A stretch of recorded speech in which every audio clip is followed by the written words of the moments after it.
पाकिस्तान मुर्दाबाद, भारत जिंदाबाद। भारत के मुसलमानों की हिफाजत फरमा अल्लाह, भारत के मुसलमानों के इत्तेहाद को मजबूत फरमा अल्लाह, इस मुल्क को, भारत को मजबूत और ताकतवर बना दे। हम पाकिस्तान के दूल्हे भाई हो गए आजकल।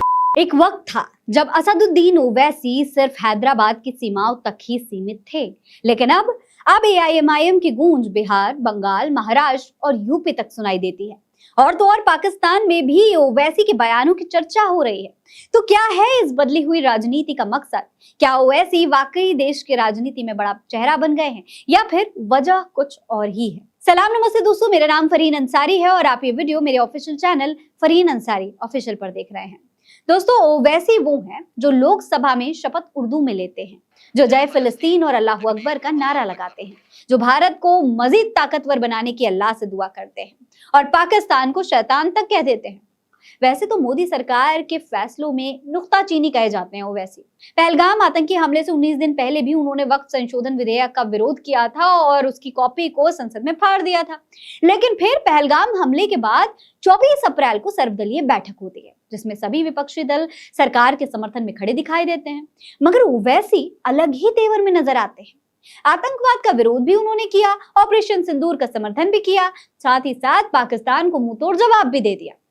नतीजा ये हुआ कि ओवैसी के कट्टर विरोधी भी उनकी तारीफ करने पर मजबूर हो गए। इन दिनों दोस्तों असदुद्दीन ओवैसी बीजेपी सांसद बैजंत जय पांडा के नेतृत्व वाले प्रतिनिधि मंडल का हिस्सा हैं, जो कि सऊदी अरब, कुवैत, बहरीन और अल्जीरिया में भारत का पक्ष रख रहे हैं। उन्होंने विदेश की धरती से पाकिस्तान के खिलाफ मोर्चा खोल रखा है। बहरीन में उन्होंने पाकिस्तानी सेना प्रमुख असीम मुनीर को कुरान शरीफ की आयतें पढ़ाकर धो डाला था। उन्होंने कुरान के हवाले से पाकिस्तान के विक्टिम गार्ड की धज्जियां उड़ा दी थी। ओवैसी यही नहीं रुके दोस्तों, अपने अंदाज में उन्होंने पाकिस्तान के ट्रोलर्स की बोलती भी बंद कर दी। उन्होंने पाक ट्रोलर्स के लिए कहा कि आजकल हम पाकिस्तान के दूल्हा भाई हो गए हैं। बिल्कुल, हम पाकिस्तान के दूल्हे भाई हो गए, कोई नहीं रहा वहाँ पे, हम ही रह गए। इतना बेबाक, इतना हैंडसम को दिख ही नहीं रहा पाकिस्तान वालों, खाली मैं ही दिख रहा हूँ भारत से। देखते रहो प्यारे मेरे को। दोस्तों, ओवैसी ने सिर्फ इतना ही नहीं कहा, उन्होंने तो पाकिस्तान को बाद में एक बयान में जोकर तक कह दिया और ये भी बता दिया कि भाई नकल के लिए भी अकल की जरूरत होती है, क्योंकि पाकिस्तान लगातार फेक न्यूज फैला रहा था। दोस्तों, ओवैसी के इस रवैये के कई पॉजिटिव साइड्स हैं, एक मुस्लिम नेता के तौर पर भी और बिहार चुनाव के मद्देनजर भी।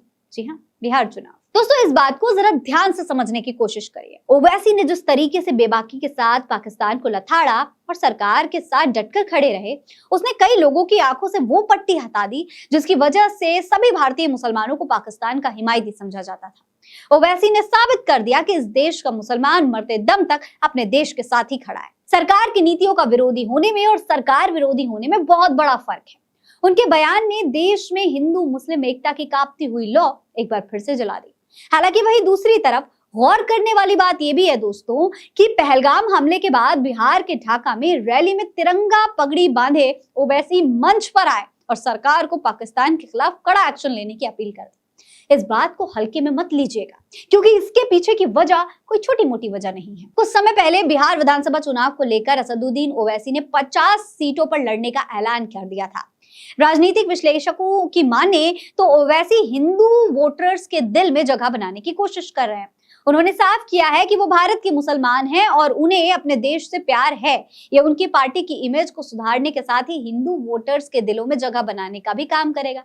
यानी एक तरफ से तो भारतीय मुसलमान उनके पक्ष में आ जाएंगे और दूसरी तरफ हिंदुओं को भी साथ लेकर चलेंगे।